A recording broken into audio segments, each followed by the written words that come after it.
Hi friends, ఇందరికి మా వాళ్ళైతే 7 రోజుల వేట పూర్తి చేసుకుని ఒడ్డుకి అయితే వచ్చేసారు. వాళ్ళకి ఎన్ని చేపలు పడ్డాయి మీరు చూడండి వీడియోలో చివరి వరకు.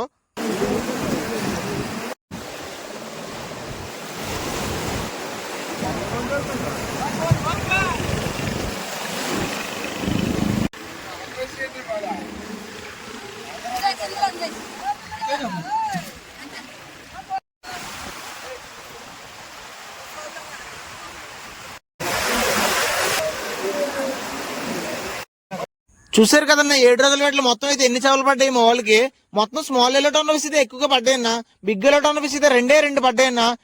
మొత్తానికి అయితే చేపలు అయితే కంప్లీట్ చేశారన్న మా వాళ్ళు. వీడియో నచ్చినట్టుగా లైక్ అండ్ సబ్స్క్రైబ్ చేసుకోండి మిత్రమా.